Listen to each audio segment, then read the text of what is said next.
গল্পের শুরুতেই আমরা বেশ কিউট দেখতে দুইটা বাচ্চাকে দেখতে পাই। তারা তার দাদির কাছে 1 ইঞ্চি রাজকন্যার গল্প শুনছে। মানে যে রাজকন্যাটার হাইট হবে অনলি 1 ইঞ্চি।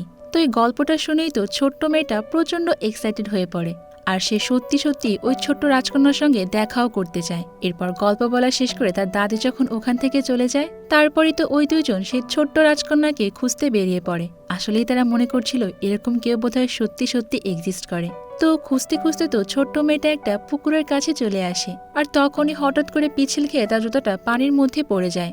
জুতাটাকে এইভাবে ভেসে যেতে দেখে তো মেয়েটা খুব ভয় পেয়ে যায়। আর মনে মনে ভাবছিল যে এই বুঝি সে জুতাটাকে হারিয়েই ফেললো, বাসায় গেলে মা অবশ্যই বকবে। তবে ঠিক তখনই সে জুতার মধ্যে সেই ছোট্ট রাজকন্যাকে দেখতে পায়। মানে সে 1 ইঞ্চ প্রিন্সেস। ওই রাজকন্যাকে দেখেই তো মেয়েটা প্রচন্ড খুশি হয়ে যায়। ওই সময় আবার সে ছেলেটাও এখানে এসে পৌঁছায়। মেয়েটা তখন তাকেও সে 1 ইঞ্চ প্রিন্সেসের কথাটা জানায়। কিন্তু ততক্ষণে আবার রাজকন্যাটা ওখান থেকে অদৃশ্য হয়ে যায়। তাই ওই ছেলেটা তো বাচ্চা মেয়েটার কথা আর বিশ্বাস করে না। এরপর তারা ওখান থেকে চলে যায় একটা পাহাড়ের নিচে। আর এখানে আসার পরে তারা একে অপরকে নিজেদের ভালোবাসার কথা জানায়। ভাই রে ভাই, এই বয়সে আমরা এ ফর আপেল আর বি ফর বলই পড়েছিলাম।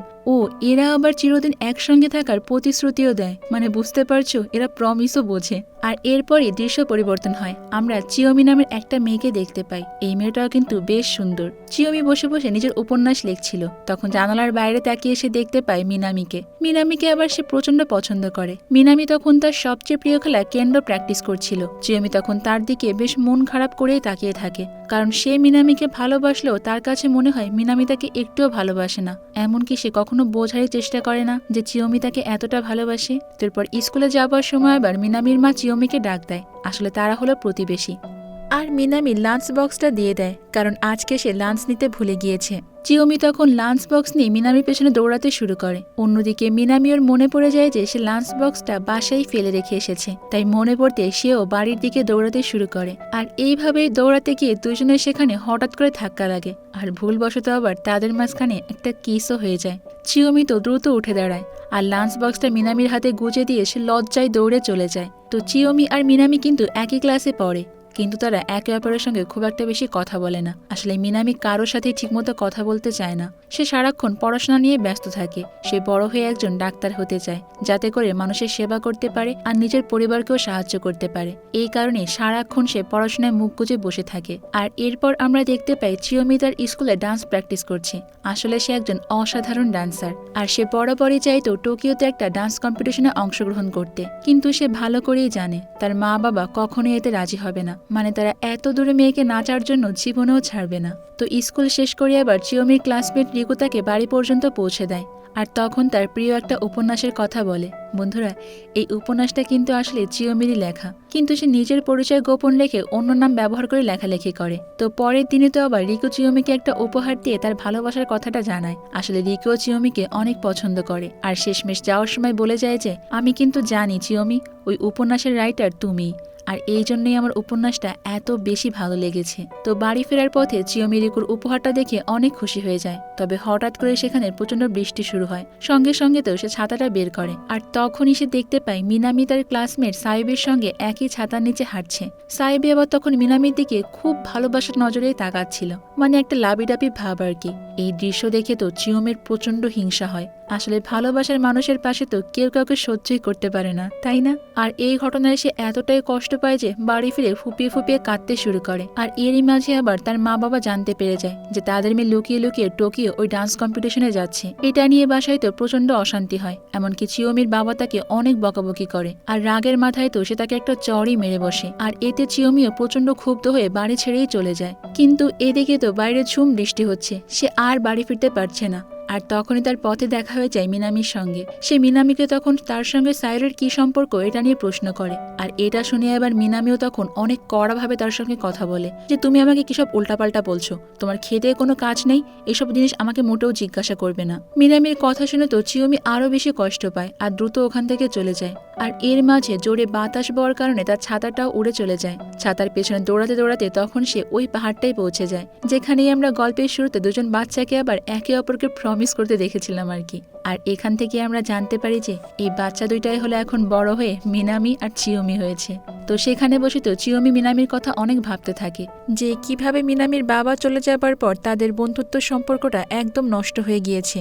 আসলে বাবা চলে যাবার পর তাদের ফ্যামিলির সম্পূর্ণ প্রেশার এসেই পড়ে মিনামির উপরে, এই জন্যই মিনামি এরকম কঠোর হৃদয়ের হয়ে গিয়েছে। চিয়োমি তখন কাঁদতে কাঁদতে গডের কাছে প্রার্থনা করে বলে যে মিনামি যেন আবারও আগের মতো হয়ে যায়, তাদের বন্ধুত্বটা যেন একদম ছোটবেলার মতো ওরকম সুন্দর হয়। আর এইসব ভাবতে ভাবতেই সে ওখানেই ঘুমিয়ে পড়ে। তো পরের দিন সকালে যখন চিয়োমির ঘুম ভাঙে তখন সে দেখতে পায় যে সে একদম ছোট হয়ে গিয়েছে, মানে সে অন ইঞ্চ। আর এটা দেখে সে ভয় পাওয়ার বদলে উল্টো খুশি হয়ে যায়, কারণ এখন সে সত্যি সত্যি তার ছোটবেলায় কল্পনা করা সে অন ইঞ্চ প্রিন্সেস হয়ে গিয়েছে। অন্যদিকে তো সারা রাত চিয়োমি বাড়ি না ফেরার কারণে তার মা বাবা অনেক টেনশন করে আর সব জায়গা তাকে খোঁজাখুঁজি করতে শুরু করে। শেষমেশ তো থানায় চলে যায়, সবাই মিলে তাকে খুঁজতে শুরু করে। আর এরপর তারা থানায় যে পুলিশ অফিসারের কাছে অভিযোগ জানাতে যায়, সে অভিযোগটা নেয় ঠিকই, কিন্তু সেই আবার গসিপ করা আন্টিদের মতো চিয়োমির নিখোঁজ হওয়ার খবর সবাইকে জানাতে থাকে। আর এইভাবে এই খবরটা খুবই দ্রুত মিনামির কাছেও পৌঁছে যায়। মিনামিও চিয়োমিকে খুঁজতে শুরু করে আর তারপর সে ওই পাহাড়ের দিকেই চলে যায় আর বারবার চিয়োমির নাম ধরে ডাকতে থাকে। চিয়োমি তখন বলে যে আমি তো এখানে, তুমি আমাকে দেখতে পাচ্ছ না?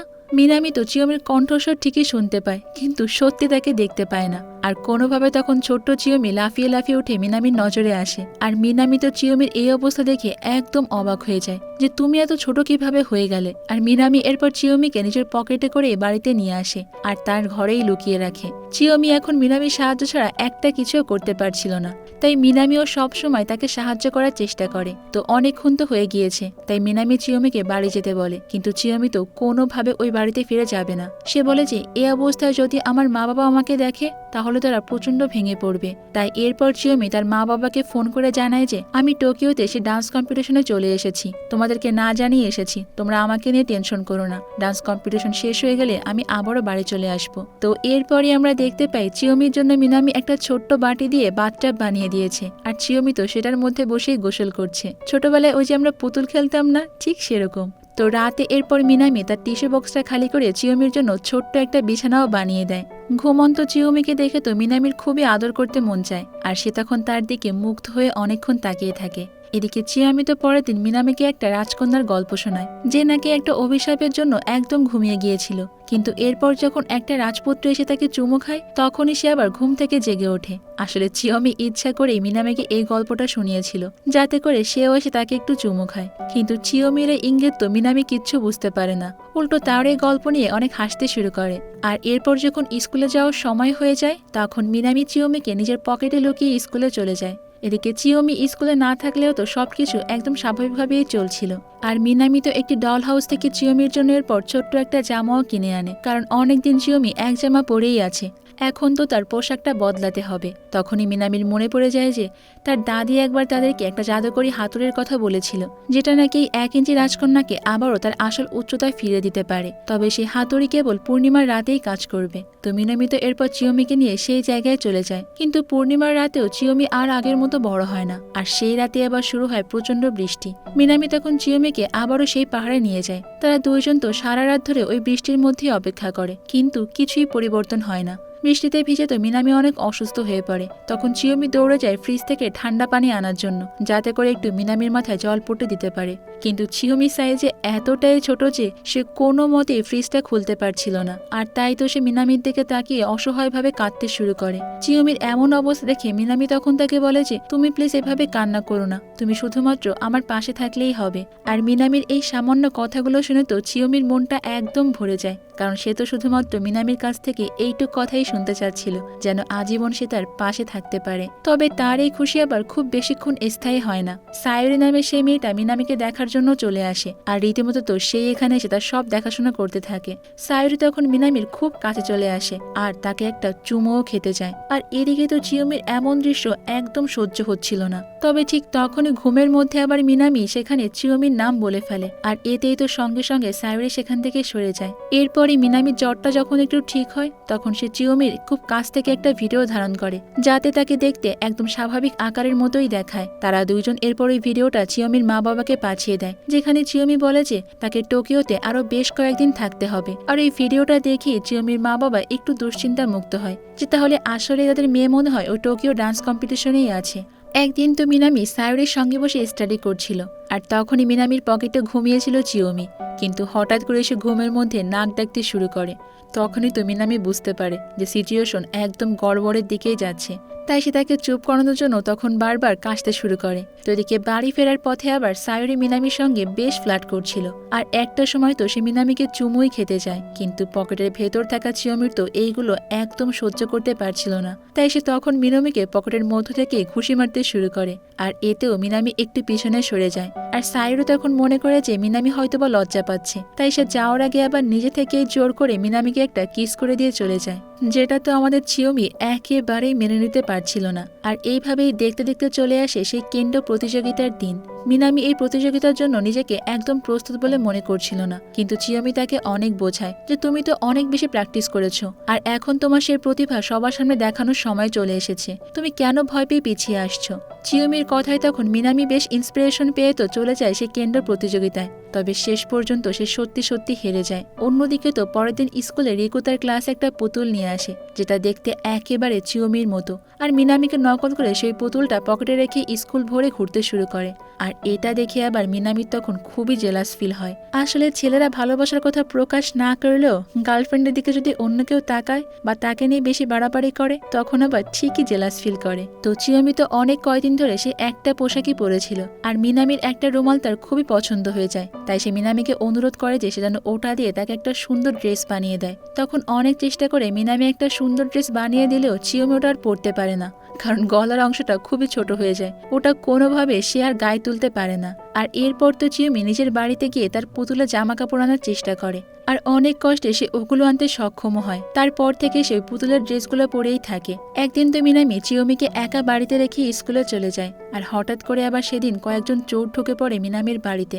তাদেরকে দেখেই তো চিওমি তখন নিজের পা ব্যবহার করে মিনামির আইপ্যাড দিয়ে তাকে দ্রুত মেসেজ পাঠায়, আর এই মেসেজটা পড়েই তো মিনামি তখন দৌড়ে বাড়ির দিকে ছুটে আসে। আর ওই বাড়িতে যখন চোরেরা মিনামির ঘরে ঢুকতে যাচ্ছিল ঠিক তখনই চিওমি আবার সিডি প্লেয়ারে জোরে গান বাজিয়ে দেয়, আর চোরেরা ভাবে যে হয়তো ঘরের মধ্যে শিওর কেউ আছে, তাই তারাও তখন ভয় পেয়ে পালিয়ে যায়। আর মিনামিও তখন দ্রুত বাড়িতে চলে আসে, আর দেখতে পায় যে চোরেরা ভয় পেয়ে পালিয়ে গিয়েছে, আর চিওমিও বেশ নিরাপদে আছে, যেটা দেখে সেও একটু স্বস্তি পায়।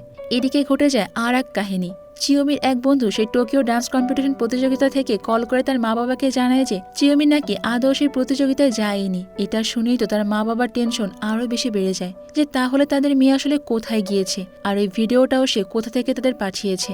অন্যদিকে নিজের পুতুলের সুন্দর জামা কাপড় পরে তো চিওমি খুবই খুশি হয়ে যায়, আর খুশিতে সে ওখানে ডান্স করতেই শুরু করে। আর তখন চিওমিকে একদম মিষ্টি একটা পুতুলের মতোই লাগছিল। তো এরপর দিন যখন মিনামি স্কুলে যায় তখন প্রতিদিনের মতো তো আজকেও চিওমি তার পকেটেই ছিল, আর স্কুলের বারান্দাতে তখন তার রিকুর সঙ্গে দেখা হয়ে যায়। আর রিকু তো আজকে প্রথমবার একদম হুবহু চিওমির মতো একটা পুতুল মিনামির পকেটে দেখতে পায়, যেটা দেখেই তো সে একেবারে থমকে দাঁড়ায়। আর ঠিক ওই সময় আবার মিনামিও পকেট থেকে উকি মেরে চিওমি আর রিকুকে দেখে ফেলে। অন্যদিকে তো আবার চিওমির বড় বোন চলে আসে মিনামির বাড়িতে, আর সেখানেই সে চিওমির পুতুলের জামা কাপড়গুলো খুঁজে পায়। আর এরপরেই তার চোখ পড়ে একটা ট্যাবের দিকে, যেটা থেকে চিওমি তার মা বাবাকে ভিডিও পাঠিয়েছিল। এটা দেখেই তো তার আর বুঝতে কিছু বাকি থাকে না। তো এদিকে রাতে আবার সে সাইহরি নামের মেয়েটা আবারও চলে আসে মিনামির বাড়িতে। মিনামির মাও তখন রাত অনেক বেশি হয়ে যাওয়ার কারণে ওই রাতটা তাকে এখানেই থাকতে বলে। মিনামি তখন নিজের ঘরেই পড়াশোনা করছিল, এমন সময় তখন সাইহরি তার ঘরে ঢুকে তাকে জড়িয়ে ধরে। আর আজকে সে মিনামির কাছে তার নিজের অনুভূতির কথা স্বীকার করে দেয় যে সে মিনামিকে কতটা ভালোবাসে। তবে মিনামি তখনই তাকে দূরে সরিয়ে দেয়। এরপর তো সাইহরি তাকে আজকেও চুমু খাওয়ার চেষ্টা করে, কিন্তু মিনামি তখন অনেক অজুহাত দিয়ে বলে যে দেখো আমি আমার পড়াশোনা নিয়ে অনেক ব্যস্ত, প্লিজ আমাকে ডিস্টার্ব করো না। তখন বাধ্য হয়ে সাইহরি তো রেগে ওই ঘর ছেড়ে চলে যায়। এদিকে সাইহরিকে মিনামির এত কাছে দেখে তো চিওমি আবার কাঁদতে শুরু করে। তখন মিনামি তাকে জিজ্ঞাসা করে যে আরে তুমি কাঁদছো কেন, কিন্তু চিওমি তখন তাকে কিচ্ছু বলে না। তো পরের দিনে তো আবার মিনামি সে দাদি চিওমিকে দেখে ফেলে, আর ভাবে যে সে সত্যি সত্যি বোধহয় সে অনিঞ্চি প্রিন্সেস। দাদি তো চিওমির জন্য তখন সুন্দর সুন্দর অনেকগুলো পোশাকও বানিয়ে দেয়, আর সবাইকে বলে যে এগুলো হলো সব 1 ইঞ্চি রাজকন্যার জন্য। কিন্তু কেউই তার কথায় পাত্তা দেয় না। সবাই মনে করে যে হয়তোবা বয়স বেশি হয়ে গিয়েছে তাই এরকম উল্টাপাল্টা বকছে। অন্যদিকে আবার চিয়োমির এক বন্ধু রিকুকে জানায় যে চিয়োমি নাকি আদৌ টোকিও যায়নি। এটা শুনেই তখন রিকুর চিয়োমির নতুন উপন্যাসের কথা ভাবতে শুরু করে, যেখানে সে একটা ছোট্ট মেয়ে আর অনেক বড় একটা ছেলের প্রেমের গল্প লিখেছিল। আর তখনই তার মনে হয় যে আরে গতকালকেই তো আমি মিনামির কাছে একটা পুতুল দেখতে পেয়েছিলাম, যেটাকে দেখতে একদম চিয়োমির মতো। আর এদিকে তো চিয়োমির বড় বোন মিনামির কাছে এসে চিয়োমির ব্যাপারে জিজ্ঞাসা করে। মিনামি তখন বলে যে দেখেন আপু, চিয়োমি এখন কিছু সমস্যায় আছে যেগুলো সে এই মুহূর্তে বাড়িতে বলতে পারবে না। চিয়োমির বোন তখন এটা শুনে একদম চুপ হয়ে যায় আর বলে যে ঠিক আছে, আমি বুঝতে পেরেছি, আমি এখন মা বাবাকে কিছুই বলবো না, তবে তুমি কিন্তু ওকে একটু দেখে রেখো। তো একদিন যখন চিয়োমির বোন জানালার পাশে দাঁড়িয়েছিল, তখনই সে মিনামি জানালায় ছোট্ট চিয়োমিকে নাচতে দেখে। আর এটা দেখেই তো সে ভীষণ অবাক হয়ে যায়। এদিকে মিনামির দাদি আবার হুট করে অনেক অসুস্থ হয়ে পড়ে। মিনামিরা তাকে দ্রুত হাসপাতালে নিয়ে যায়। আর এরপর সে যখন বাথরুমে যায়, তখন নিজের কোটটা খুলে আবার বাইরেই রেখে যায়। আর চিয়োমি তো তখন সেই কোটের পকেটের মধ্যেই ছিল। ঠিক তখনই আবার ছোট্ট একটা মেয়ে সে মিনামির কোটটা নিয়ে খেলতে শুরু করে। আর এর ফলে চিয়োমি পকেট থেকে নিচে পড়ে যায়। আর সেই মেয়েটি তো চিয়োমিকে দেখে একটা পুতুল মনে করে আর ওটাকে নিয়ে ওখান থেকে চলেও যায়। তো এরপর মিনামি যখন ওয়াশরুম থেকে ফিরে আসে, তখন সে চিয়োমিকে কোথাও খুঁজে পায় না। তার তো ভীষণ দুশ্চিন্তা হচ্ছিল, সে আবার কাউকে কিছু জিজ্ঞাসা করতে পারছিল না। অন্যদিকে তো সেই ছোট্ট মেয়েটি চিয়োমিকে তার নিজের বিছানায় বেঁধেই রেখে দেয়, যাতে করে সে কোনো মতে ওখান থেকে পালাতে না পারে। আসলে এই ছোট্ট মেয়েটির বেড ছিল মিনামির দাদের পাশেই। আর তখন মিনামির দাদি ওই ছোট্ট মেয়েটিকে অনেক বুঝিয়ে শুনিয়ে চিয়োমিকে নিয়ে নেয় আর মিনামির কাছে আবারও ফিরিয়ে দিয়ে দেয়। চিয়োমিকে এতক্ষণ পর ফিরে পেয়ে যেন মিনামি অবশেষে একটু স্বস্তির নিঃশ্বাস ফেলে। আর এদিকে ওই হাসপাতালেই তখন চিয়োমির বোন মিনামির সঙ্গে চিয়োমির কথা বলতে শুনে ফেলে। আর এইবার সে বুঝতে পারে যে সত্যিই চিয়োমি আকারে অনেক ছোট হয়ে গিয়েছে।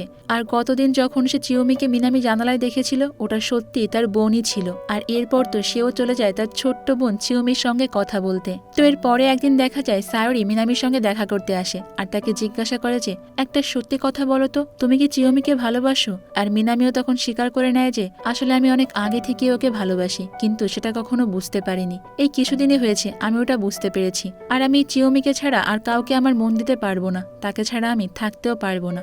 এদিকে আমাদের চিয়োমি তো আবারও সায়োরি আর মিনামিকে একসঙ্গে দেখে কাঁদতে শুরু করে। তখন মিনামি বলে যে আরে বোকামি, তুমি আমাকে ভুল বুঝছো, প্রমিস করো তুমি কখনোই আমাকে ছেড়ে যাবে না, সারা জীবন আমার পাশে থাকবে। এটা শুনেই তো চিয়োমি অনেক খুশি হয়ে যায়, কারণ অবশেষে তার শৈশবের ভালোবাসা আবারও তার কাছে ফিরে এসেছে। তো এরপরে তো দেখা যায় মিনামির বাবা একদিন হুট করে ফিরে আসে আর এসেই তো তার মাকে ডিভোর্স দিয়ে আবার চলে যায়। তাকে দেখে তখন মিনামির সামনে এগিয়ে গিয়ে বলে যে তুমি চলে যাও, তোমার আমাদের ফ্যামিলিতে কোনো প্রয়োজন নাই, আমি একাই আমার মা আর দাদির দায়িত্ব নিতে পারবো। ছেলের এরকম কথা শুনতে মিনামির বাবা তখন কিচ্ছু বলতে পারে না, শুধুমাত্র তাকে জড়িয়ে ধরে ওই বাড়ি ছেড়েই চলে যায়। এদিকে এতদিন পর চিয়োমির পরিবার জানতে পারে যে সে নাকি ছদ্মনাম ব্যবহার করে নোবেল লিখত। এটা জানার পরে তো তার পরিবারের খুবই আনন্দ লাগে, তবে একদিক থেকে তারা অনেক দুঃখও পায় যে চিয়োমি তাদের এতটাই ভয় পেত যে এই ভালো খবরটাও তাদের সঙ্গে শেয়ার করতে পারেনি। এদিকে রিকুর তো অনেক আগে থেকেই মিনামিকে সন্দেহ হতো, তাই এবার সে বাড়িতে এসে পুতুলটিকে দেখতে চায় আর মিনামিকে বলে যে ওটা বের করো, যেটা দেখতে একদম চিয়োমির মতো।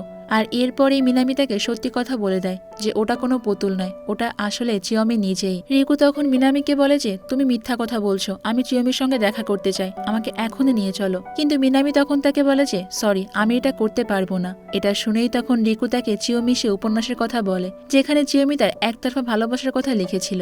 রিকু তখন মিনামিকে বোঝানোর চেষ্টা করে যে দেখো, চিয়োমি কিন্তু শুধুমাত্র তোমাকেই ভালোবাসে, তুমি শুধু শুধু আমাকে নিয়ে এভাবে জেলাস ফিল করছো। আর যদি তোমারও চিয়োমির প্রতি এরকম ইমোশন থাকে, তাহলে এখনই সঠিক সময়, তুমি তোমার ভালোবাসার কথাটা চিয়োমিকে জানিয়ে দাও। মিনামি তখন তাকে বলে যে আসলে আমার বাবা চলে যাওয়ার পর থেকে আমি কাউকে ভালোবাসতে অনেক বেশি ভয় পেতাম, সব সময় মনে হতো সেও যদি আমাকে ছেড়ে চলে যায়। তখন রিকুর সঙ্গে সেখানে কিছুক্ষণ কথা বলার পর মিনামি সত্যি সত্যি তার অনুভূতিটা প্রকাশ করে দেয় যে সে আসলে চিয়োমিকে অনেক ভালোবাসে।